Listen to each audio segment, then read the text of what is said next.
और अब बात करेंगे चुनावी जंग के ऐलान की। तो हमने आपको पिछले बुलेटिन में बस्तर का सियासी समीकरण समझाया था और इसके साथ विंध्य का सियासी समीकरण समझाया था, और इस बुलेटिन में हम बात करेंगे सरगुजा संभाग की और मध्य प्रदेश के मालवा निमाड़ संभाग की। सबसे पहले रुक करते हैं छत्तीसगढ़ के सरगुजा संभाग की। इसमें 14 में से 13 सीटों पर बीजेपी ने प्रत्याशियों का ऐलान कर दिया है। कल बीजेपी की दूसरी लिस्ट जारी हुई, इसमें 8 उम्मीदवारों के नाम घोषित हुए और पहली लिस्ट की अगर बात की जाए तो 5 प्रत्याशियों के नाम का ऐलान पहली लिस्ट में हुआ था। हाई प्रोफाइल अंबिकापुर सीट पर अब तक टिकट का ऐलान नहीं हुआ है, क्योंकि माना जा रहा है कि अंबिकापुर से टीएस सिंहदेव का नाम पक्का है। टीएस सिंहदेव के मुकाबले में बीजेपी किसे उतारती है, सबकी नजरें टिकी हुई है।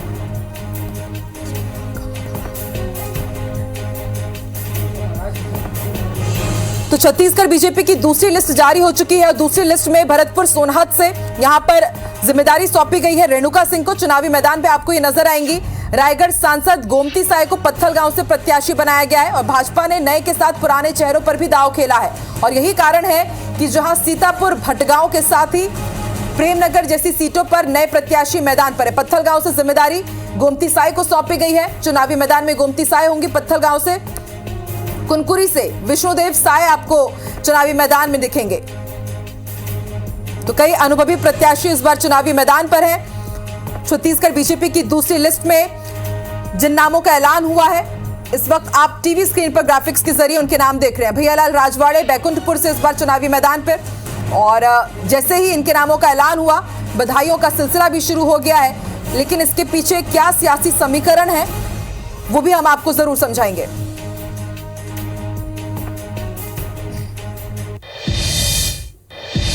तो देखिए, सरगुजा का कुल 14 सीट होती है और उसमें से 13 सीटों पर बीजेपी ने नामों का ऐलान कर दिया है, लेकिन अभी तक अंबिकापुर सीट होल्ड पर है। समझा जा सकता है डिप्टी सीएम टीएस सिंहदेव के सामने कौन होगा, बीजेपी के लिए यह चुन पाना आसान नहीं है। अभिषेक सोनी हमारे साथ अंबिकापुर से लाइव जुड़ चुके हैं। अभिषेक, जरा ये समझाइए कि एक सीट अंबिकापुर पर अब तक बीजेपी ने अपने पत्ते नहीं खोले हैं, और जो 13 प्रत्याशियों का ऐलान किया गया है बीजेपी की तरफ से, उसके पीछे क्या रणनीति है, क्या समीकरण साधने की कोशिश कर रही है बीजेपी? देखिए, सबसे पहले सरगुजा संभाग की सियासत पर नजर डालें तो 14 सीटें सरगुजा संभाग में हैं, और वर्तमान समय में जो पिछले चुनाव हुए थे उसमें 14 की 14 सीटें कांग्रेस के पास हैं, यानी 14 सीटों पर कांग्रेस के विधायक हैं। ऐसे में करीब करीब कांग्रेस की तरफ से नाम तय माने जा रहे हैं, लेकिन भाजपा के पास ये मौका था कि एक भी सीट उसके पास नहीं थी। ऐसे में भाजपा ने एक बड़ा दांव खेला है और अपने प्रत्याशियों की घोषणा पहले कर दी।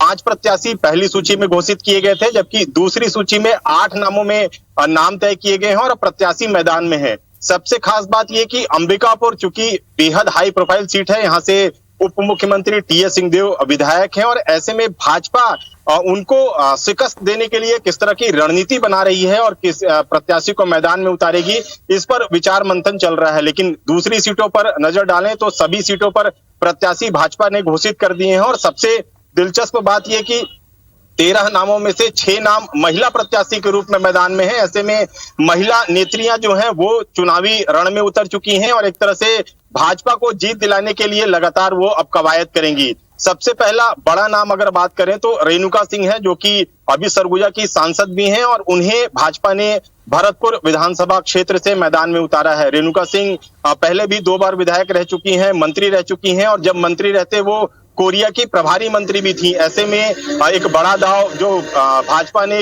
खेला है और उन्हें चुनावी मैदान में उतारा है। दूसरी तरफ बात करें तो बैकुंठपुर की जो सीट है वहां पर जो भैयालाल राजवाड़े जो चूंकि 2 बार विधायक भी रह चुके हैं, संसदीय सचिव रहे, कैबिनेट मंत्री रहे, उन्हें चुनावी मैदान में उतारा गया है। और मनेन्द्रगढ़ की बात करें तो मनेन्द्रगढ़ से श्याम बिहारी जायसवाल चूंकि विधायक रह चुके हैं और अब फिर से एक बार जो विनय जायसवाल हैं उन्हें टक्कर देने के लिए मैदान में होंगे। तो जो कोरिया जिले की सियासत है, जो 2 चेहरे हैं वो पहले भी चुनाव में थे, और रेणुका सिंह को पहली बार भरतपुर विधानसभा क्षेत्र में उतारा गया है। सरगुजा की बात करें तो सीतापुर विधानसभा क्षेत्र एक ऐसा क्षेत्र है जहां से भाजपा को आजादी के बाद से अब तक जीत नहीं मिल सकी है। ऐसे में भाजपा के बाद वहां पर जो कई दावेदार थे, लेकिन जो भाजपा ने एक सेना के जवान को अपना प्रत्याशी बनाकर मैदान में उतारा है, और राम कुमार टोप्पो अब चुनावी मैदान में है। ये दिलचस्प मामला ये इसलिए भी है क्योंकि कुछ दिन पहले ही रामकुमार टोप्पो ने सेना की नौकरी छोड़ी थी और चुनावी रण अभिषेक में देखिए 13 उतरे प्रत्याशियों हुए का थे। जो ऐलान हुआ है उनके समीकरण तो आप समझा रहे हैं, लेकिन अंबिकापुर सीट बेहद दिलचस्प हो जाती है। अब तक बीजेपी ने वहां पर अपने प्रत्याशी का ऐलान नहीं किया है, तो किसका नाम सबसे आगे चल रहा है? क्योंकि आप भी अंबिकापुर से ताल्लुक रखते हैं, आप अच्छे से समझा सकते हैं और आपको भी शायद कुछ इनपुट्स जरूर मिल रहे होंगे। और कांग्रेस अब किस रणनीति के साथ सरगुजा में अपने प्रत्याशियों का ऐलान करेगी ताकि बीजेपी के इन प्रत्याशियों का काट उन्हें मिल सके?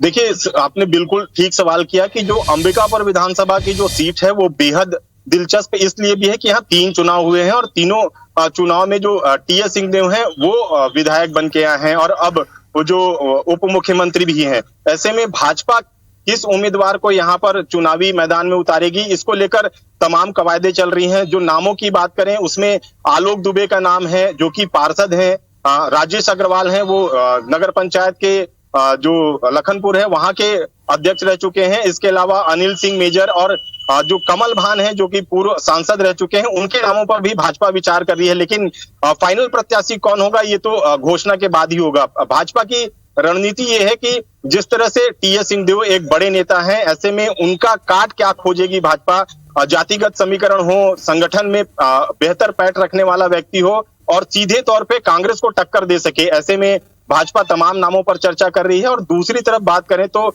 जो भाजपा ने अपने चेहरे उतार दिए हैं, जो प्रत्याशी हैं वो मैदान में उतार दिए हैं। ऐसे में अब कांग्रेस के पास जो तमाम बड़े नेता हैं उनका कहना है कि जो नामों की जो सूची है वो तैयार कर ली गई है और ये माना जा रहा है कि आने वाले 4 से 5 दिनों में कांग्रेस भी अपने प्रत्याशियों की घोषणा कर लेगी।